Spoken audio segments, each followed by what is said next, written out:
eu acho que seria um preconceito vocês verem a gente como pessoas inferiores ou menos inteligentes também. Porque eu me acho assim, não me acho uma pessoa tapada, não me acho alguém preconceituoso. E eu estou falando isso também em relação à instituição que eu represento. Eu sou o Padre Patrick, tenho 13 anos de sacerdócio, sou formado em teologia, filosofia e hoje eu estou aqui cercado por 30 ateus.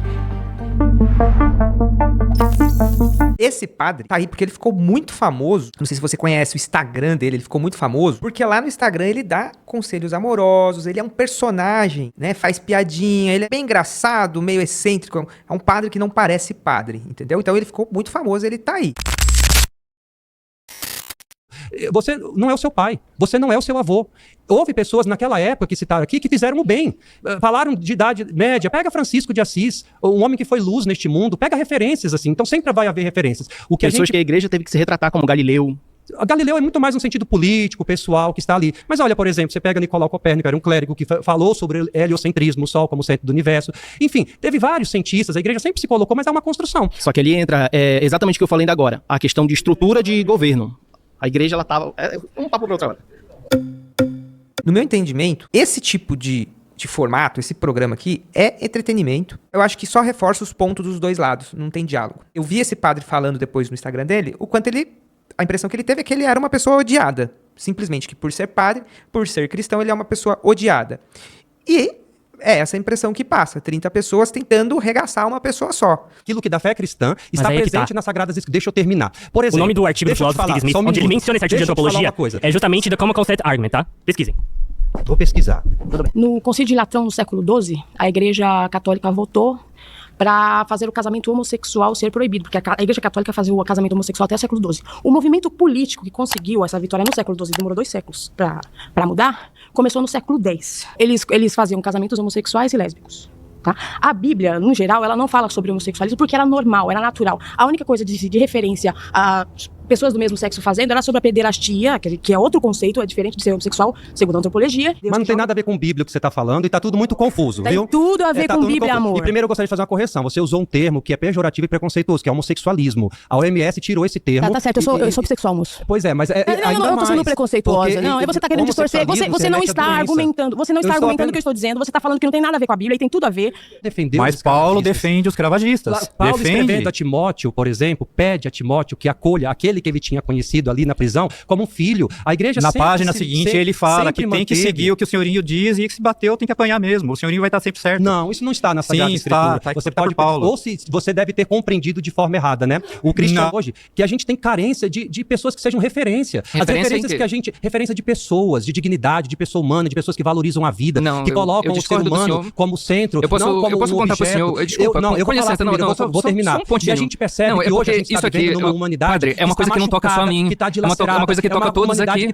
Quando o senhor fala assim, quando o senhor fala assim, quando a gente pensa em tática, em diálogo, conversa para tentar um convencimento, eu acho que isso aqui é danoso, tá? Isso aqui não colabora, não ajuda em nada. Não ajuda em nada porque as pessoas religiosas, elas são movidas pela sua fé, pela sua crença, pelos seus sentimentos, pelo seu medo. Elas são movidas também pelo carinho que elas têm, porque tem uma galera que é fã desse padre. E aí é nesse sentido que eu acho que bater de frente com a religião, um ateu e um religioso que quiser entrar num embate, por mais que você vai falar, é embate de ideias, nesse formato aqui é impossível. E eu digo mais, não é debate de ideia. Por quê? Por mais que vai dizer, não, a igreja tem uma filosofia, a igreja tem exegese, a igreja tem historiadores, a igreja dialoga com a ciência, ok.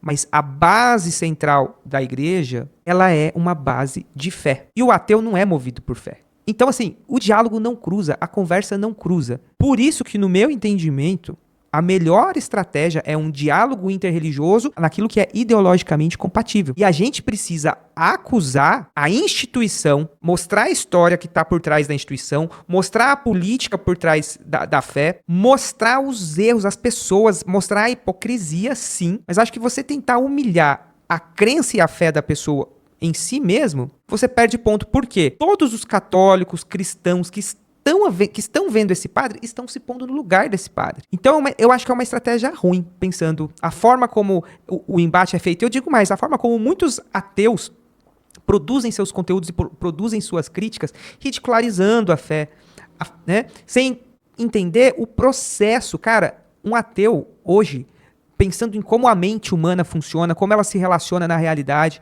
como o simbolismo move as pessoas, como a criação de comunidade, como isso reforça a crença uma da outra. Se a gente não entender o que é isso e como isso constitui a subjetividade das pessoas, a gente vai estar sempre um passo atrás.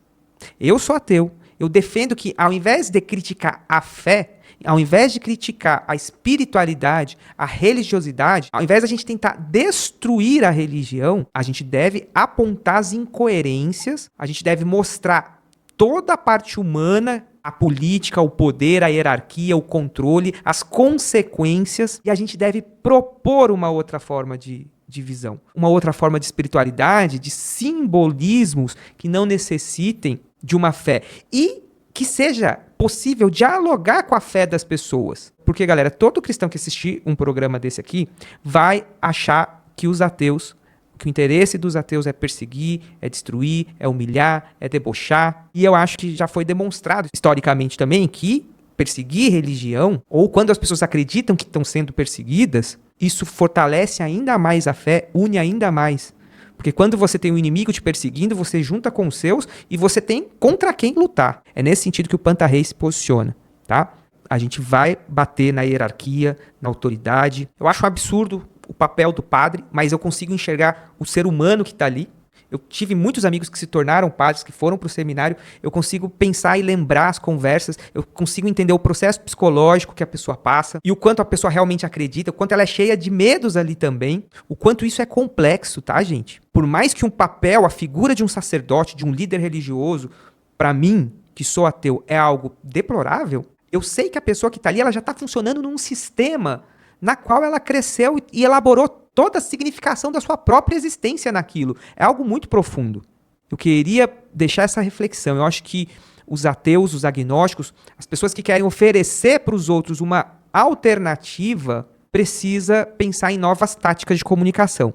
Não que as comunidades ateias não estejam se juntando também, mas eu acho que tem um teto e um teto muito baixo. Tá? Essa é a minha leitura, é um teto muito baixo. Porque na medida que algumas pessoas, por raiva, por ódio, por ressentimento, e que dá para justificar esse sentimento, sim, dá pra gente entender, mas à medida que essas pessoas vão se juntando e formando essas comunidades de ateias e novos canais vão surgindo, novos representantes do ateísmo, do secularismo vão surgindo, eu acho que os cristãos irreversíveis vão se fortalecendo, se unindo e olhando os ateus como inimigos. E eu acho que eles são muito maiores. Eu acho que a gente pensar em medida o confronto direto, o embate direto, ainda mais em formatos assim de espetáculos, se a gente for pegar na balança, eu acho que a gente perde mais. Eu vou te perguntar, como que o cristianismo pode ser tolerante na pauta do progresso da humanidade com o cristianismo, a Bíblia como um livro mais confiável? Os indígenas e os povos originários, por exemplo, eles não precisavam de Deus e não precisavam da Bíblia. Não houve tolerância com eles. O excesso era de homens. Então, com quem que é tolerante? Com as mulheres não é, cresce o número de feminicídio.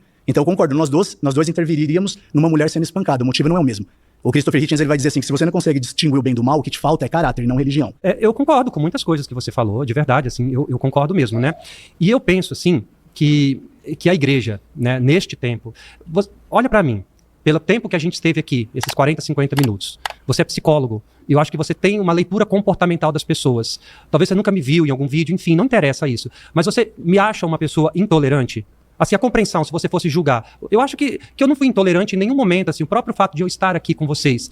Eu acho que a instituição, ela não pode ser representada por uma pessoa, por um grupo de pessoas. Eu acho que ela vai muito além disso tudo. E eu percebo que existe muitas luzes, aonde você falou de escuridão, que se acenderam ao mesmo tempo, que vieram desta igreja. Como foi dito anteriormente também, a gente não tem como apagar a história de tantas pessoas que doaram a vida. Vocês entendem?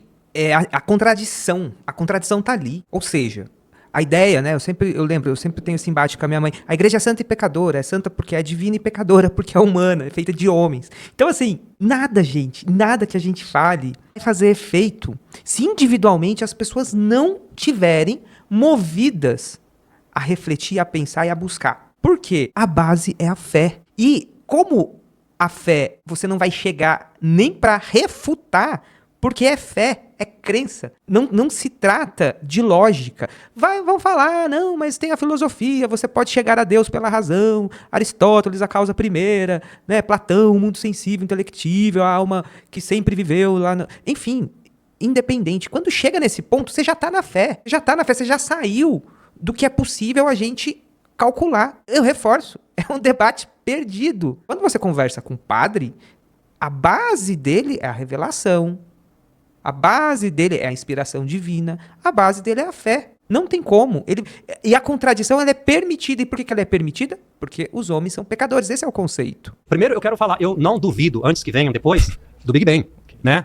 A igreja não é burra de falar assim que, enfim, né? Pelo contrário, até a teoria da evolução de Darwin é aceita hoje pela igreja, como também a constatação. O que a gente acredita, e aqui é claro que é aquilo da luz de Deus, do Espírito, não é aquilo que você vai acreditar. É que houve um momento nisso, que houve o toque de Deus, o toque da criação. Gente, não tem como. Você entende? Para as pessoas que comungam desse tipo de linguagem, de comunicação, e que acham isso, e que se sentem tocadas com isso, é o suficiente.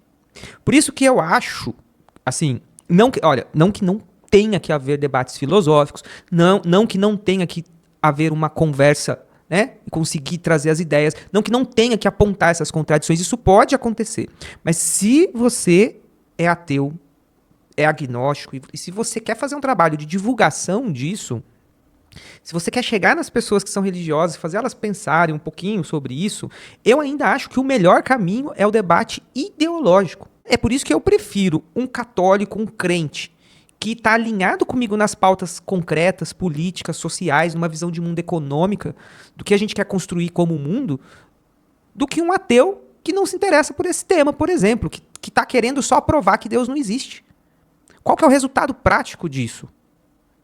É preferível pessoas que estão funcionando, que a mente dela, a consciência dela está funcionando nessa lógica de fé, mas que consegue se alinhar a uma ideologia que pensa no outro, que pensa na colaboração, numa ideologia que aponta a realidade para uma progressão de melhorias sociais para o mundo. E aí você vai bater não no que a pessoa acredita ou não acredita, mas você vai bater nas consequências do que aquela pessoa está acreditando e mostrar para ela como ela está usando uma fé para justificar coisas horríveis. Gente, é óbvio que eu sou contra a hierarquia da igreja. É óbvio que para mim não deveria existir uma instituição religiosa que teve o poder que teve na história, que é a Igreja Católica, e que continua tendo. É óbvio que eu acho isso danoso para a humanidade. É óbvio. Só que, assim, é um poder estabelecido que funciona num sistema de crença de bilhões de pessoas. Então, a gente tem que ser pragmático. A gente tem que pensar em como lidar com esse fato social. A Igreja Católica é um fato social. Hoje ela tem menos poder político, tem menos poder econômico, ela consegue usar menos esse tipo de poder, mas ela ainda controla a ideia, o pensamento, a visão de mundo de bilhões de pessoas. Eu não sei se vocês concordam com isso. Essa é a minha visão. Queria ampliar essa conversa, queria saber a opinião de vocês. Deixa aqui nos comentários, curte o vídeo, vem conhecer a Comuna Panto, o espaço que a gente está começando de interação, de estudo, uma comunidade massa, para a gente buscar esse novo caminho. Valeu, companheiro de Devi, por ter chegado até o fim desse vídeo e a gente se vê no próximo.